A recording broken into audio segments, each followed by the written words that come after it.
In the forest, 20 meters above the ground, we're going to build a small house high up in the sky. We'll raise animals, birds, and chicks in it. And all this work will be done with just one leg. In this video, we'll make sure that nothing is impossible. This amazing young man who only has one leg will climb, cut, carry wood to high places by himself, and build a stunning house. A place you can sit in and enjoy the beautiful nature. A young man who loves adventures very much and lives in a small house next to the forest. He has a YouTube channel called One Leg Guy Vlog, where he publishes all his videos in which he challenges every person with special needs, and also challenges nature itself. He builds houses and huts at very high altitudes, and today we'll see one of them. You're about to live an adventure today like nothing you've ever seen in your life. And make sure you've liked the video and subscribed so you don't miss the greatness happening here on this channel. Let's go! The first thing he did was choose the place and the trees on which he would build his house. He started climbing the trees one step at a time, and of course it was hard for him to climb. But his goal made him forget any exhaustion. With his machete, he began cutting off the extra branches from the trees that he wouldn't need, or that would bother him when building his house. Tree after tree, and although this was extremely dangerous, he made sure that the trees were strong enough to hold. Until it all looked like this. And of course, because of the high altitude, he needed a ladder. And that's what he's going to make now. By the way, the wood he'll use, whether for the ladder or the house itself, will be bamboo, but the house foundation will be heavy solid wood. He brought 2 big bamboo poles, and with his machete he drilled small holes in them at equal distances, matching the length of his step. Then he brought smaller bamboo sticks, which would become the steps he would climb on. He prepared the ladder, leaned it on the tree, then started carrying the wood he'd use for building. He lifted it on his shoulder, climbed up with it, and fixed it on the tree with nails and a hammer. He repeated the same thing with another piece of wood that he fixed on 2 other trees, so it formed a kind of rectangular frame. This would be the base on which he would build the house. And indeed, he started doing just that, carrying pieces of wood up to arrange and fix them into the main frame.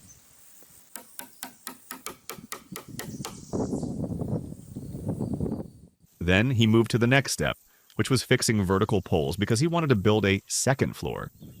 So he fixed 4 vertical poles, first tying them tightly to the main frame with binding wire, then hammering them in with long 10 centimeters nails to hold firmly into the wood. That way, these became the final shape of the hut's pillars. He supported these pillars with wooden beams so he could make a solid platform, just like the base floor. Wooden planks next to each other lengthwise and widthwise, all nailed and tied together. And now it was ready. We've reached the stage of closing it off. The closing here would be done with thin bamboo sticks. He prepared and carried a large amount of bamboo, placed them side by side. The advantage of bamboo is that it's strong and durable, while still being light on the overall structure.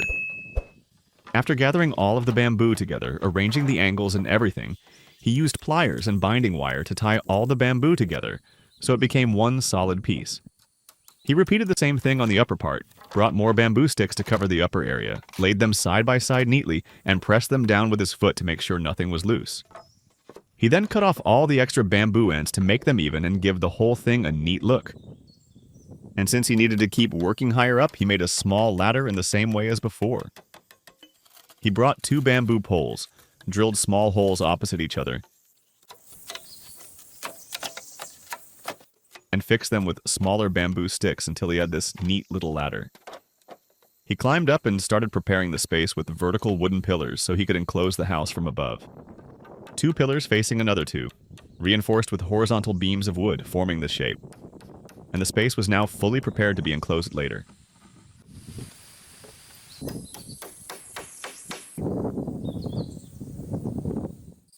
Then he moved to a very important stage, closing off the second floor from all sides. He started doing this by putting a bamboo stick between 2 of the main wooden poles, then tying them with bamboo strips. These strips came from splitting the bamboo itself. He split 1 bamboo stick into 2 or 3 pieces at most. The tying and fixing here had to be done with binding wire because nails couldn't be used, otherwise the strips would split. He brought more bamboo sticks and started hitting them with the machete to break them into many pieces. With these pieces, he would close the sides.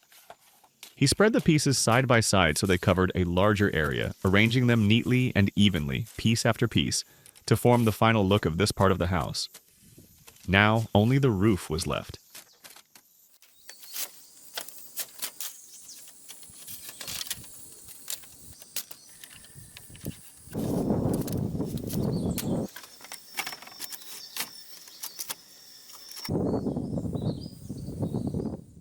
For the roof, he brought thicker and larger bamboo, and with the machete, he split each one in half. He did the same with the whole bunch he had collected.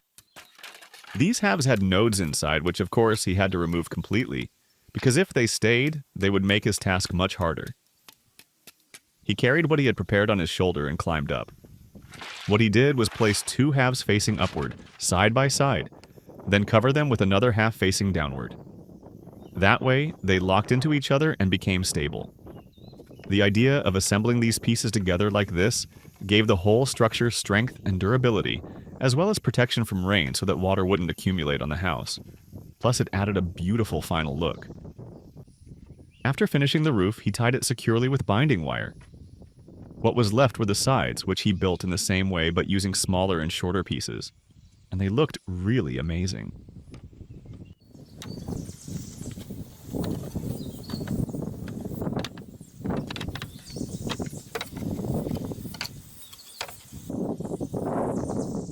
The door would also be made of bamboo.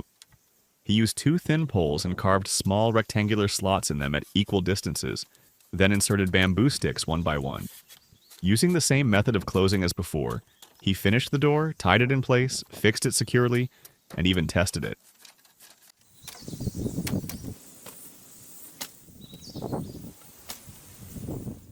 The windows, however, he made in a slightly different way. He used two small bamboo sticks and carved a groove in them so that bamboo strips could slide in between and close them. That was the final look of the windows, and this was the final result of this part of the house. Now it was time to move on to the animal pen. To build a pen for raising animals, it had to be ventilated from every side and not completely closed. And that's exactly what he did.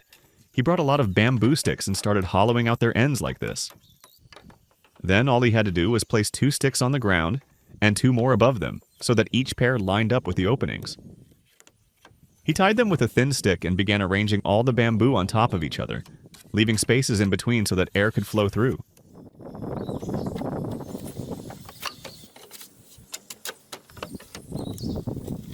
After he finished, he had to reinforce them with large poles on all four sides.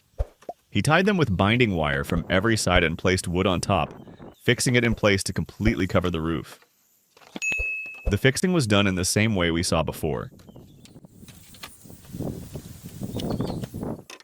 Now it was time for the chicken coop, which he built and closed using the same methods he had used earlier.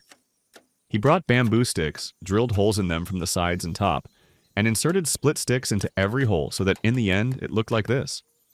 He covered the entire floor with these sticks, and with the wide bamboo pieces he had split earlier, he started closing all the sides.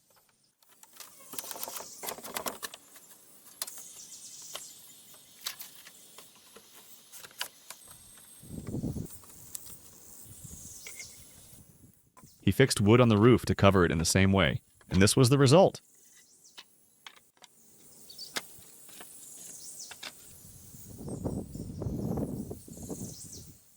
And to complete this project, he still had the pigeon lofts left to build. He brought the beautiful bamboo, cut it into small, equal pieces, and with the machete split them into even smaller pieces. Using two bamboo sticks, he carved grooves in them, then arranged the small pieces he had cut one after the other, making them look like window shutters in our houses. He finished one, then repeated the same process to make two more, and a fourth one as well, but this one would be the entrance for the pigeons. He made 4 entrances in a professional and unique way, tied them all together, and in the end, they formed this final shape. He also made one extra, a little smaller, and placed it on top. He fixed 2 wooden poles at the base of the structure, and lifted the 2 pigeon lofts one above the other. To protect them from rain and water, he completely closed the roof. He then prepared wood for the fence that would surround the entire structure. 2 wooden poles were placed in the frame, with 2 bamboo sticks between them containing slots. And in these slots he inserted small bamboo sticks, closing the whole fence in this style. The last thing he did was make a small floor. First he covered it with bamboo, then laid soil on it so he could plant flowers, giving the whole place this beautiful and stunning look.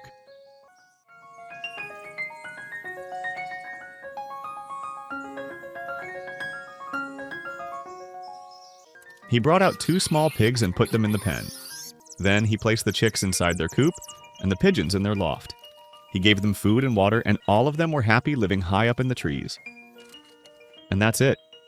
The adventure was complete. If you've made it this far, thank you very much, and write your opinion in the comments. Don't forget to watch the previous videos, stay tuned for the next ones, and if you haven't subscribed yet, subscribe now, like, and share the video. See you!